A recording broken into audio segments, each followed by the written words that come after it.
Hey guys, welcome to Baking and Books. My name is Lexi and I'm a super amateur baker who loves to read. So each week I post videos of me attempting to bake something new while also talking about a book that I have recently read or just really love.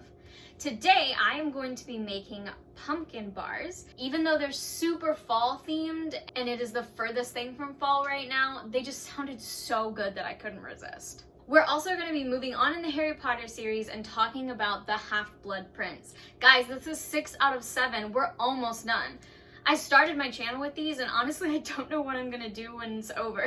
I'm excited though because this is one of my favorite Harry Potter books, so I'm really looking forward to getting into it with you. If you haven't had a chance to watch my other videos, or if you haven't read the first 5 books of the series, or you haven't at least watched the movies, I would recommend doing that before watching this because even the synopsis can give you spoilers.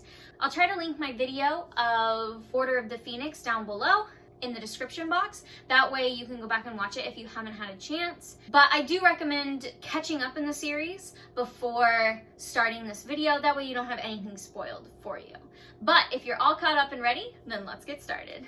All right, as always, I am going to start with a synopsis. So let's dive in.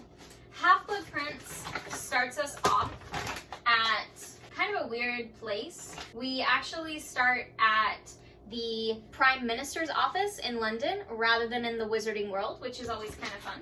Now, one of the things I love the most about this book is the way that it starts, and I don't want to give too much away, but the fact that we get to see the Prime Minister and the relationship that he has with the Minister of Magic is a really interesting thing, and I think it's a great way to start the story. I just remember being really amazed by it when I first read it, that it just sucked me into the world that I already loved so much, but it did it so well. So we start out in the Prime Minister's office, but when we finally get to Harry, we're starting in with a Harry that's pretty different. He's had to grow up a lot recently. Between, losing Sirius and realizing his fate as far as Voldemort is concerned, that's a pretty big deal, and if we're being honest, and it's a very different grown-up version of Harry. He's definitely lost a lot of the teen angst that we left him with in the last book. But now Harry is preparing to go back to Hogwarts for his 6th year of his education. And he plans on spending the rest of the summer with Ron and his family, but before he can do that, he gets a letter from Dumbledore.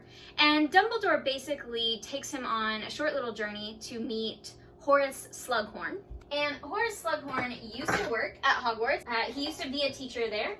And so now Dumbledore is basically checking in with him, seeing if maybe he will come out of retirement, because, they're always looking for new teachers. And he takes Harry with him to kind of help persuade Slughorn. Not that Harry really likes Slughorn and is really into him and is really impressed by him or anything. It's just that Slughorn likes to be with the rich and the famous, and Harry is definitely famous. And before Dumbledore drops Harry off at the Weasleys for the rest of the summer, he explains that Harry will now be having private lessons with him to sort of prepare him for his future and facing Voldemort. Now, if you have watched my last video, you know that Dumbledore is not my favorite character. But I will say he redeems himself a little bit in this book, because by giving Harry these private lessons, I think he's trying to make up for the fact that he left Harry in the dark for so long, and he's finally recognizing that Harry is capable of so much more. And I would say that that's a good thing, and I think that's good that Dumbledore recognizes that. Now, also remember that at the end of the last book, the government finally recognizes that Voldemort is back and that Dumbledore and Harry have been telling the truth this whole time. So as the kids go into their 6th year, they are facing their futures as far as what their careers are concerned. They took their OWL tests, they have their results. Now they can kind of go forward and focus more on their careers. But also the wizarding community knows that Voldemort is at large and that his followers are at large. They know that Sirius is innocent and that Dumbledore and Harry were telling the truth. So it's definitely a very different year. It is full of a little bit of relationship drama because remember, they're 16 now. So they're not exactly children anymore, and they're definitely getting into more relationship drama. And Harry is made Quidditch captain, so he gets that. But at the same time, a war is brewing outside in the adult world, I guess you could call it. So it's a pretty big step in the direction of their futures and what's going to happen when they finally collide with Voldemort. So that's the end of the synopsis, and there's tons of fun stuff to cover, but if you're keeping up and you haven't read this book yet, then go ahead and skip forward until it says no more spoilers, because I don't want anything to be spoiled for you. But if you already have read the books, watched the movies, or you generally just don't care, then go ahead and stay with me. My baking seems to be going pretty well. It's pretty easy so far. I'm just kind of putting together all of these different non-liquid ingredients and getting things ready so that the base of the pumpkin bars can go into the oven. So I think it's going well. I'm triple checking directions because we all know that's a problem. But let's go ahead and dive in a little bit deeper into the books. Where to even begin with this book? And I know, I say that every single Harry Potter book, or at least I have for the last couple. But as they get bigger, there's so much to cover, and I'm always afraid of leaving something out. Especially because this is one of my favorites. This is definitely in my top 3, so I don't want to leave anything out because so many cool things happen. So let's start with just the very beginning. Now, I know that other people might find this really boring, but I personally really love the first chapter. I love that we get to see the Prime Minister and we get to find out that he actually is aware of what's going on in the wizarding world. And we get this like whole backstory about, you know, when he won and the night that he won and the night that he was introduced to Fudge as the Minister of Magic and, you know, found out about the wizarding world. Like we get this whole backstory that we didn't even know we wanted, or I didn't know I wanted it, but I really love it. And I love that we also find out that Fudge has been fired because we all know, especially if you watched my last video, you know how much I dislike Fudge, and I'm so glad that he did not get to keep his job after an entire year goes by of him denying that Voldemort had returned and lying to the wizarding community. But I think one of my all-time favorite moments of this chapter, probably my favorite moment of this chapter, comes when at the very end, you know, he's met Scrimmager, who's taking Fudge's place, and they're getting ready to walk out the door, and he's just like, for goodness sake, like, you're wizards, you can handle this. And I think it's Fudge that looks at him and says, yeah, the trouble is the other side can do magic too. And then they just disappear. Like, oh, beautiful. I mean, as much as I dislike Fudge, that's a good comeback for that, honestly. Okay, so then we move on and we get to see Harry again prepping to go with Dumbledore, right? I do enjoy this encounter. I enjoy that you can kind of tell Dumbledore is enjoying making the Dursleys so uncomfortable. I just think it's funny. Like, I just think, you know, again, I do kind of dislike Dumbledore, but I think I dislike the Dursleys more. So I would say it's pretty funny to watch them, like, squirm and not really know what to do when Dumbledore is sitting in their house, like, waiting for Harry to pack and all of that. That's not quite as important, I think, here at the beginning as it is when we meet Horace Slughorn. Just say he's such a weird character, you know, and he's really only a big deal in this book. I mean, he kind of shows himself a little bit more in the next book, but really this is kind of his time to shine. And he's definitely an interesting character. You know, I mean, he likes to be surrounded by, you know, powerful people. And, you know, I think there's at one point when Dumbledore is describing him, I can't remember if it's before or after the visit, but Dumbledore's describing him to Harry, and Harry has this vision of, like, a giant spider in a web. And I think that's exactly what Slughorn is he just wants to be, he wants to be able to give his opinion and get nice things like special gifts, you know, tickets or candy, or, you know, he wants his opinion to be valued. And I think that that is such an interesting type of character. We haven't really seen that before. You know, most people out for power are out for power for themselves, or, you know, there are people like Harry who are just trying to do good and out just trying to stop the bad guys. So Horace isn't really either.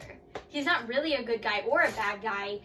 he's essentially, he doesn't want to be a bad guy, you know, he doesn't want to join the Death Eaters, he doesn't want to be involved, but he doesn't really want to go back to Hogwarts because he thinks that it will make everyone believe he's part of the Order of the Phoenix, and he doesn't want that either.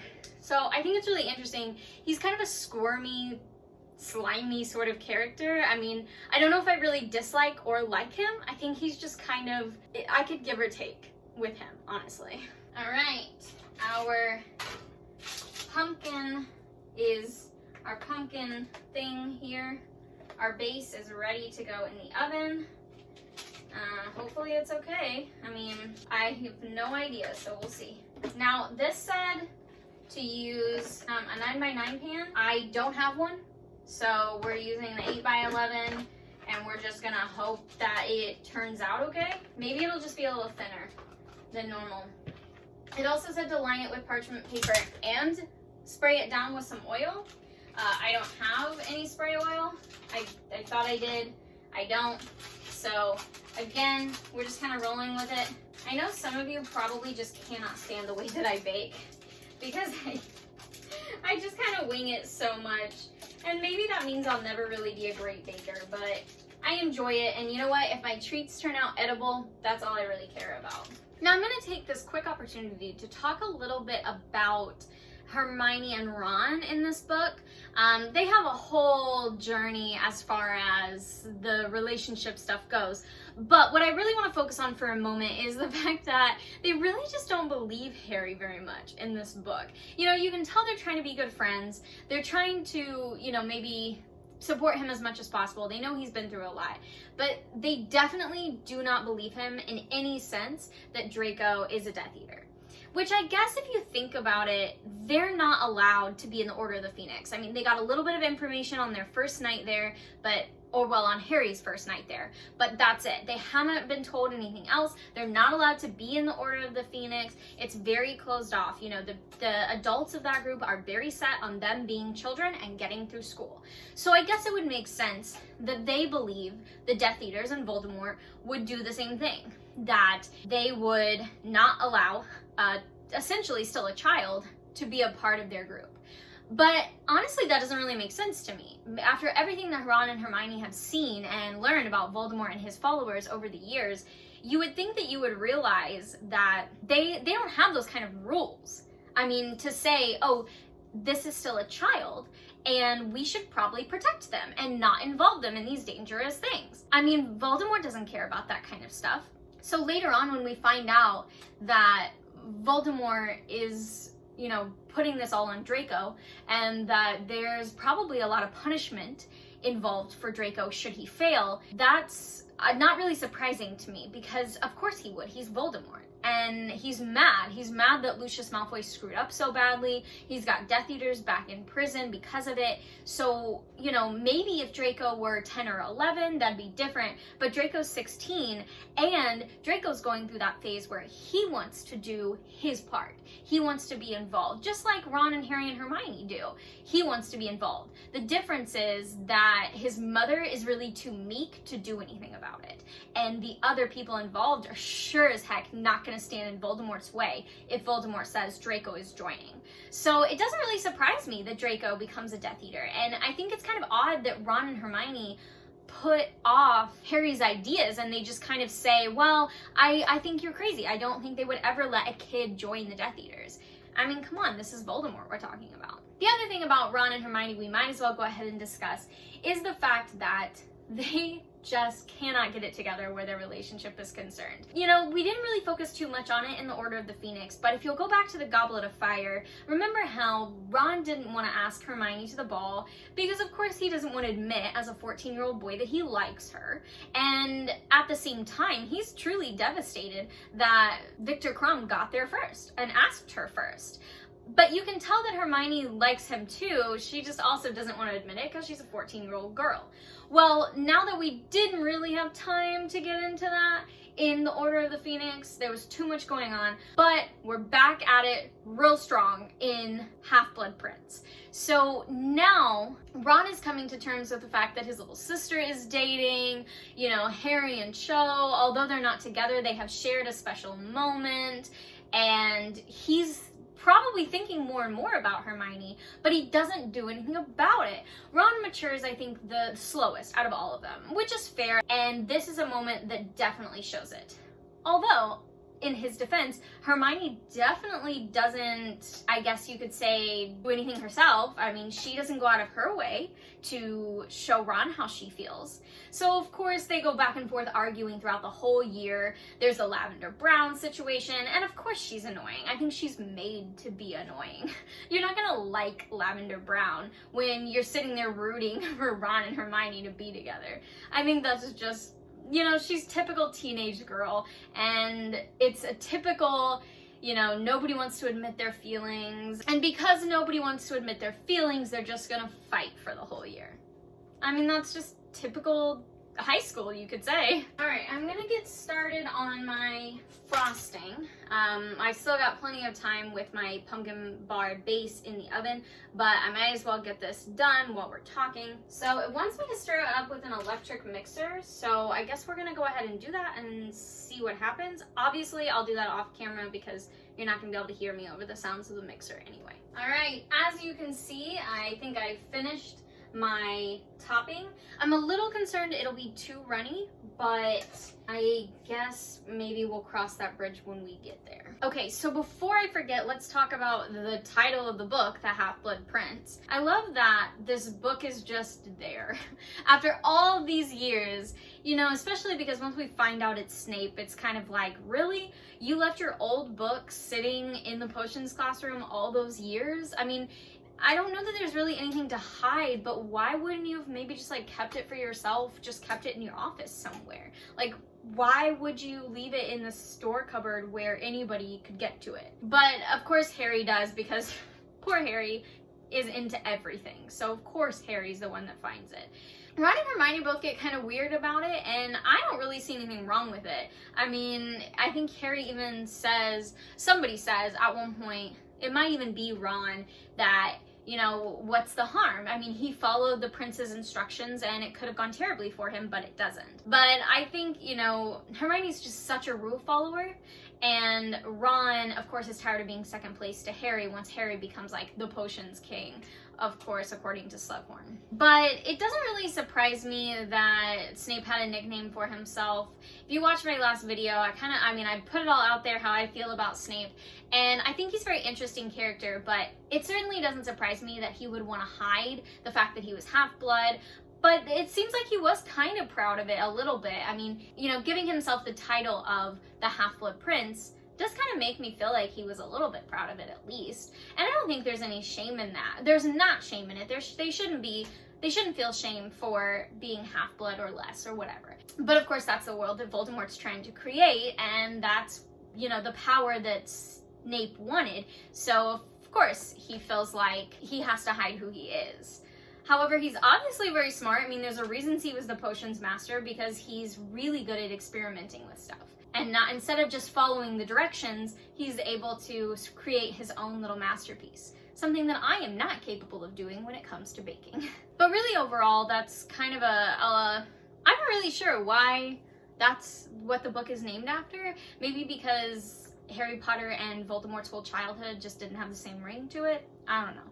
But it is kind of a really minor part. I mean, even though Harry loves the book and does really well in potions because of it, it really is a very minor part to the story. I mean, even when you find out it's Snape, it's not really that big of a deal. But I figured we better talk about it because it is the title of the book. Okay, so let's go into my favorite part, which is the lessons with Dumbledore, and the fact that we do get to go into the Pensieve and see Voldemort's past.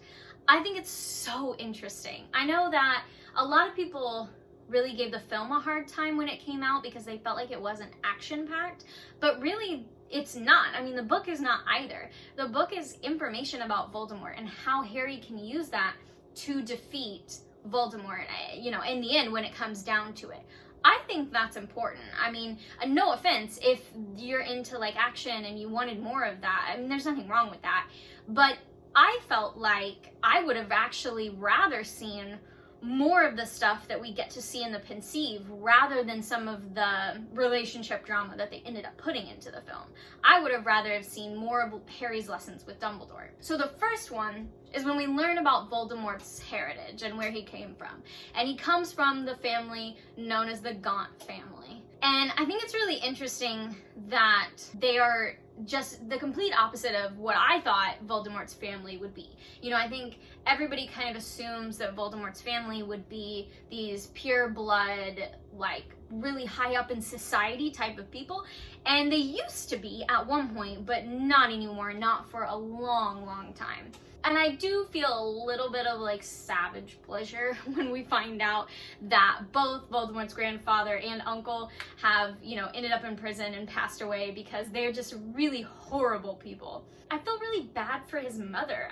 You know, she grew up in this terribly abusive household. I don't think we ever really hear that much about what happened to her mom. We assume that she died a while back, which is probably one of the reasons that her father is so aggressive, because a lot of people can't handle that when they lose a spouse. Of course, a lot of people also can, so it's no excuse to be abusive to your children. But we see that a lot in stories, so it's really no surprise. But I do feel bad for his mother. I don't think she handled things the right way. For one thing, she really only goes after Tom Riddle because he's attractive. In the flashback, we even see him riding past the house with another woman and talking about how horrible the house is and how strange the family is that lives there. So it seems to me like he honestly was a jerk. And even knowing later on that it's his wife and she's pregnant with his child, he still deserts them. Which I know that she lied to him, but still, he obviously was just not a very nice guy. And it's kind of weird to me that if she's gonna go through all this trouble of like basically enslaving somebody, why wouldn't you choose somebody that's really wonderful and nice? Like, why are you choosing him just because of his looks? Trust me, ladies and gentlemen, trust me, everybody, it's not all just about looks, come on. But she was young, she was trapped in a terrible house, so what are you gonna do? And I don't blame her for running off because I think we all would have in that situation. So then we do get to see a little bit of Voldemort's childhood in the orphanage that he grew up in. Now, of course, it's described as obviously a place where the children are taken care of, they're not abused, anything like that, but it would still be a very gloomy place to grow up. They don't have a lot of money, they don't get a lot of toys or new clothes or anything like that, and the staff are probably nice people, but they're stretched thin. So, of course, Voldemort doesn't have good memories from there because he knows he's special and he wants to be treated like he's special. So being treated like you're just kind of like everybody else was probably not his thing. But I do think it's really interesting to see this because, like Dumbledore ends up saying, it does show multiple things about him right away. That he likes to operate alone, he doesn't have friends, he doesn't want help, he wants to do everything on his own, and he likes the idea of being powerful. He likes the idea of being in control of people. But he's also very cunning. It's easy for him to get away with stuff. And we know that he does. I mean, we know that he opened the Chamber of Secrets later on, of course, when he's at Hogwarts, and blames it on Hagrid and gets away with that for 50 years. So he obviously is a very cunning, smart person. And we see that right away. I mean, only at 11 years old, he shows all of that. I think it's a really cool memory that we get to see. And I think it shows that really, Dumbledore was smart to keep an eye on him, because if I had met a child like that, I too would probably be keeping an eye on him. So then we get to see the flashback with, oh, Lord help me, Hepzibah Smith. That's a name right there, and I might have butchered it, but there you go. Mrs. Smith, let's just say that. Or probably Miss. I don't think she was ever married. I think she liked to spend too much money. I don't know, that's a judgment, my bad. All right, moving on. So we get to see his meeting with her, where she shows him a couple of her little treasures, and it's clear from that meeting that what was relevant in his childhood, the keeping of treasures and the taking of treasures from other people, is still very much a part of him, because you can kind of see the gleam in his eyes. Harry also mentions starting to see him physically changed. He's a little more pale, he is a little bit skinnier, and he's definitely becoming less attractive than he was. Now, I don't know what that is. It could be like you're not being treated very well. Could be that. Like, you know, when you have to take care of yourself, you may not eat as well as you did at Hogwarts, where everything was taken care of for you. But I think it's just evil taking a hold of him. That's what I think. And I mean, you let me know what you think, I guess. But I think Voldemort was becoming less attractive and physically sort of sickly because he had so much evil going on. And of course the Horcruxes, but we'll get there momentarily. I really wish that this is one of the flashbacks that I really wish had been in the films, because I think that it's a really interesting sort of story. It shows some of the what end up being Horcruxes after a while. It shows some of these treasures, but it also shows that yet again he has killed and been able to blame it on someone else, because remember, he ends up killing his paternal grandparents and his father and ends up blaming it on his uncle, and it does like all of the memory modifying to make sure that it happens. So now we have him blaming Hokey for this murder of Mrs. Smith, and he totally just gets away with it and nobody is able to prove anything. So he's clearly very dangerous. And remember, he's still really young. I mean, they graduate Hogwarts when they're not even quite 18 years old. So he's still really young and already is so incredibly dangerous. So then we get to the memory that is Slughorn's that has been modified. Now, I think that this is really interesting because it's sort of a fun, like you're already in this fun wizarding thing where you can take memories out and put them in something like a pensieve or even just a little, glass vial and keep them and make them last forever, and you can just revisit them whenever you want.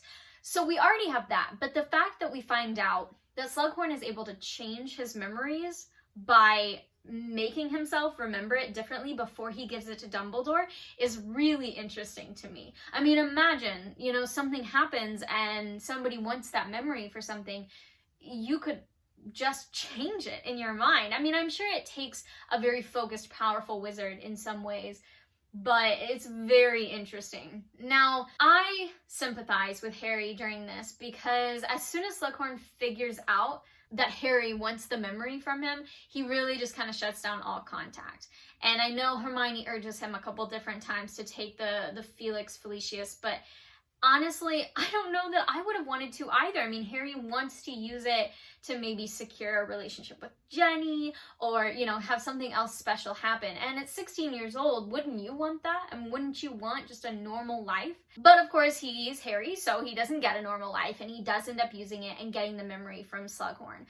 I don't really understand why Slughorn hid the memory in the first place, because it doesn't really show anything bad, and this is just my opinion, but, Tom Riddle, Voldemort, was a very educated child, and everybody, except for Dumbledore was really the only one that kind of saw right through it, but all of his other teachers describe him as wonderful and very well likable and very polite student. He had this gang of followers that appeared to be friends and had these, teenagers that held him in great esteem, even teenagers that were older than him. So of course the teachers see that as, wow, this must be a really great kid. And anytime he is sort of awkward and uncomfortable, or well, not he's awkward and uncomfortable, but he makes them feel awkward and uncomfortable, they probably just sort of shrug it off because he seems so wonderful day to day. So, of course, when one of your top students comes to you and asks you about a very advanced branch of magic, I think a lot of the teachers probably would have told him about it. And maybe not, maybe they would have been like, no, absolutely not. Like, that's just something we don't discuss. But Slughorn was, his favorite teacher, and Tom was one of his favorite pupils. So yeah, of course, he's gonna say, well, in the interest of education, here's what I can give you. I don't really think that's Slughorn's fault. I mean, Voldemort was very skilled from a very young age at manipulating people. So yeah, of course you're gonna look at him and think, well, if you're just using it for research, if you just want to learn about it, then that's totally fine, and I will give you the answers you're looking for. And even though it makes Slughorn uncomfortable, I don't really think he does anything wrong. But I guess because it did make him uncomfortable, he realizes that he feels like maybe he made a mistake and he shouldn't have told him that. Which I guess he shouldn't have, but I feel like Voldemort would have learned about it no matter what. And of course what he learns about is Horcruxes, where you can split your soul and put part of your soul into a magical object to guard it, which is crazy. Like, I can't imagine, feeling like my soul needed that much protection that I would kill somebody and split it up and put it somewhere. But Voldemort just goes for it. He's like, I'm gonna be the best, and I'm never gonna die. feel like wizards, I mean, Dumbledore is like really old. We don't really know how old, but like old. And so, but like fairly old. And I feel like wizards can probably live to a pretty decent age.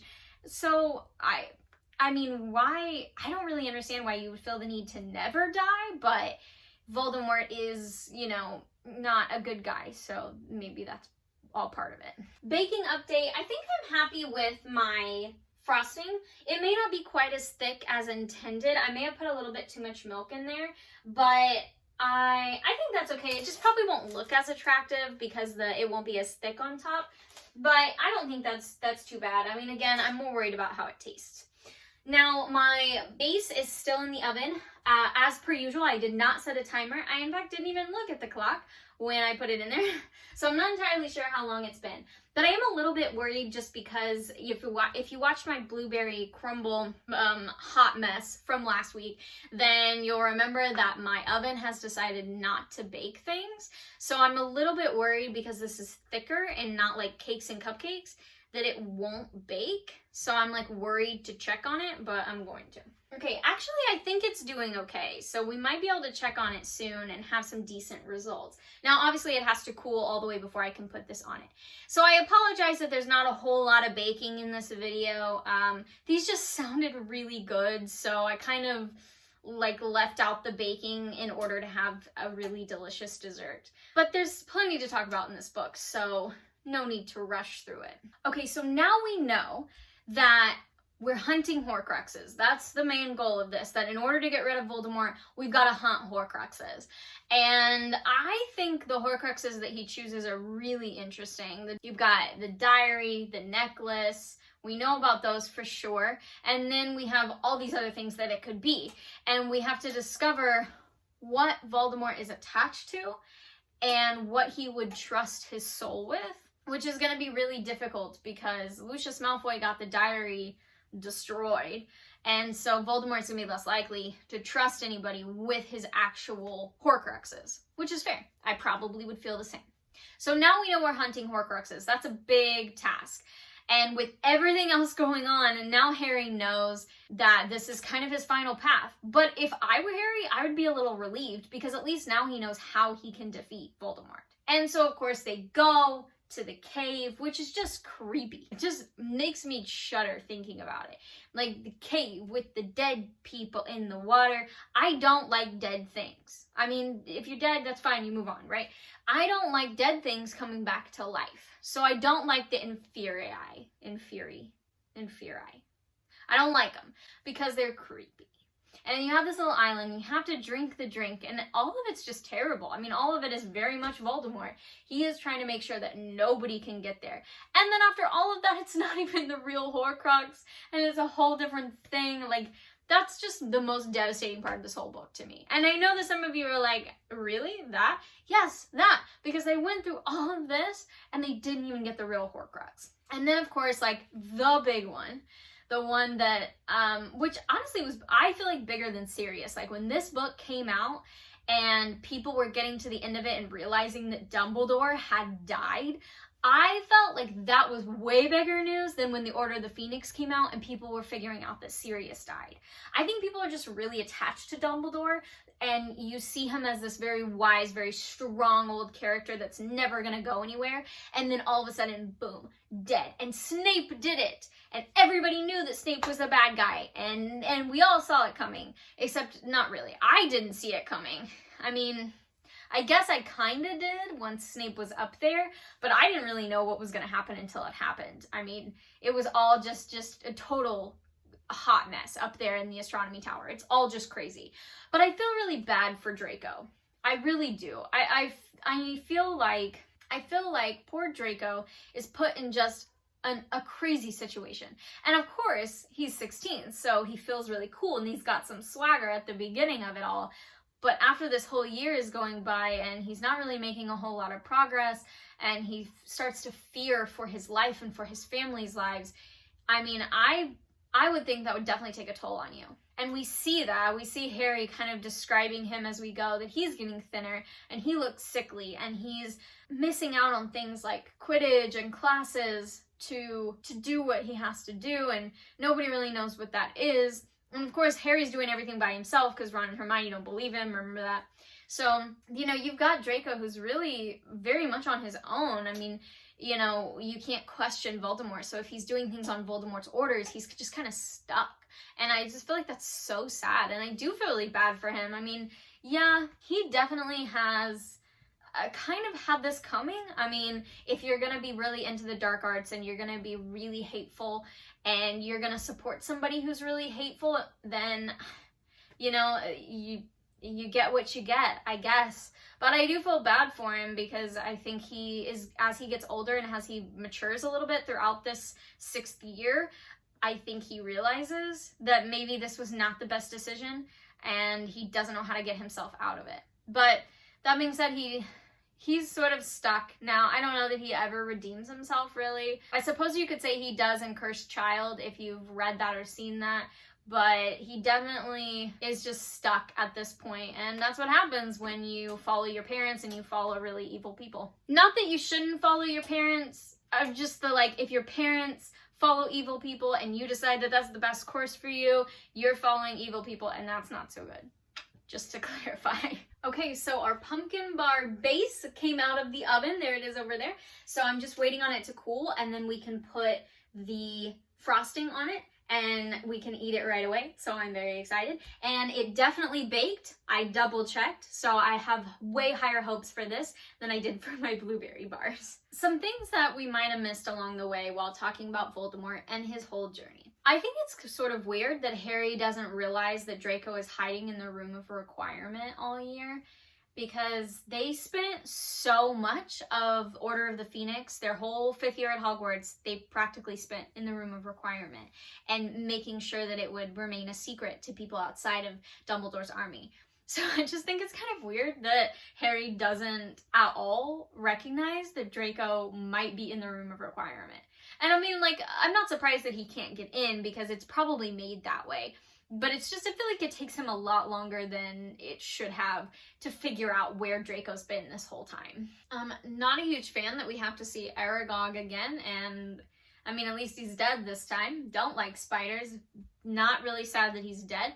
I think it's kind of gross, but I guess it gives Harry a reason to go with Hagrid and Slughorn and, you know, use the lucky potion to get what he needs out of Slughorn. But it is kind of gross. However, I want to give a shout out to the film because I think that whole scene is just really funny. I mean, it's like he's drunk. And I guess maybe when you feel really lucky, that's how you feel. But that's exactly how Daniel Radcliffe plays it off. And I just find it extremely amusing. And I have no problems with it at all. Alright, if you left because of spoilers, go ahead and come back and join us. Our pumpkin bar base here is out of the oven and is fairly cool. Probably not as cool as it should be, but you guys know that I'm terrible with patience, so we're just gonna make it work. And I made my frosting, so I'm gonna go ahead and pour my frosting on and see. I'm a little concerned it'll be too runny, but hopefully it won't be. It's definitely not gonna be super pretty, but that's okay. Okay, I'm trying to kind of smooth it around here so that it's not as, I don't know. It's just gonna be chaos, but that's okay. Okay. I definitely think I probably needed this to be a little thicker. I'm worried that as soon as I cut into it, it is just gonna drip all over the place. So it's probably gonna be messy to eat, but that's okay. We're gonna do it anyway because I want to. All right, we're gonna cut a piece here. And see. I like edges, like corner pieces. Whoop. Okay.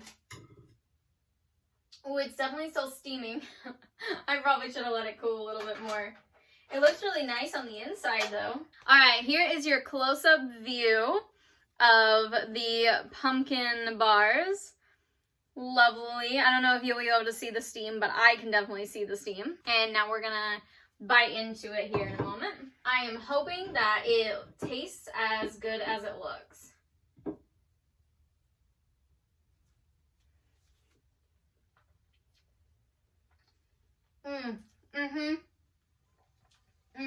It definitely needs to cool a little bit longer. It's definitely too hot, but I'm an impatient person, so yeah, it's really, really good. I actually think if I let it sit for a little bit and I let the icing kind of get into the pumpkin mix here, I actually think it would be really good. But I mean, I think the pumpkin portion of it is really moist and it has a really good flavor. I definitely would say that my icing is probably a little bit too runny. I maybe should have added a little less milk or done maybe like a little more powdered sugar once I did too much milk, so to even it out a little bit. But the taste is really good. This probably is definitely more of a fall treat, but I'm enjoying it. Thank you guys so much for hanging out with me today. I am sorry that it wasn't a whole lot of baking. This was pretty easy. You just kind of throw all the ingredients together, pile them into your pan and bake it. So there wasn't a whole lot going on, but I do recommend this recipe because it's delicious. If you have other recipes that you would like for me to try, I would love to have them. I'm always looking for new recipes, and you know what? Even if you think it's super difficult, go ahead and throw it at me. I can always save it for later. This is one of my favorite Harry Potter books by far. I love how deep it goes into the world, especially Voldemort's world. So I think it's a really cool look. I mentioned last week that I'm a villains girl. I love villains, and this gives us definitely an in-depth look into Voldemort's life, so I love that. Not to mention, as the kids keep getting older, it's definitely always interesting at Hogwarts. So I highly recommend reading this book. And, you know, why wouldn't you? If you're already on the path, you've already read 5 out of the 7, you might as well read this one too. You're almost done. Remember to shop local if you can. You can also rent from your local libraries. Libraries are the best. I also realized I didn't say it at the beginning of my video, so let me go ahead and say it now. I do not condone or agree with J.K. Rowling or anything that she has said, and I hope that she gets the help and the education that she needs, but I really love Harry Potter, so I appreciate you guys going on this journey with me. If you have other books that you think that I should read, throw them in the comments. I'm always looking for new things to read, and I'm pretty much open to whatever. I would definitely say that today was a success. I think they turned out great. I loved getting to talk about this book, and I really, really appreciate you guys. You guys are the best. Thank you so much for joining me, and I look forward to seeing you guys next time. Bye!